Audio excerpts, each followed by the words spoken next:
This is out of my comfort zone, if I'm honest.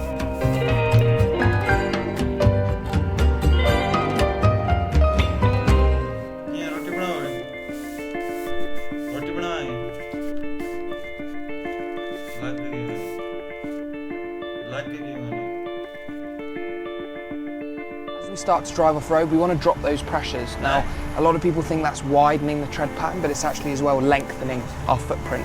We're going to drop them from around that 37, 38 PSI down to about 20, 18 PSI to give us a lot better footprint when we're driving on this soft sand. So we're going to use sand program here, and that changes a number of things. Sand or soft sand we're driving on. You notice that there's a lot of engine brake. So the other really important part of driving on sand is reading the terrain ahead of us, okay? We always want to be a good couple of hundred meters ahead with the view that we're taking in.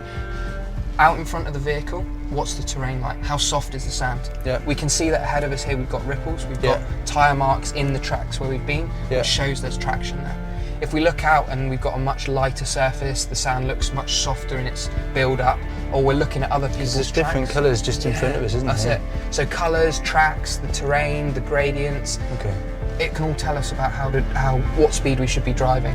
And obviously the softer the sand is, the more momentum we need to keep within that vehicle to allow us to drive across the surface.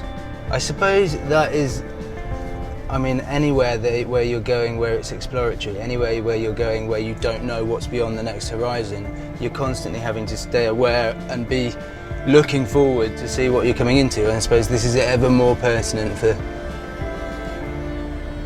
Sorry, we're just reaching the edge of a cliff. Sand is a surface that you just can't take anything for granted. Even stopping and pulling away is something we need to consider. We're looking to try and stop on a gentle gradient with the car facing down a slope. Down.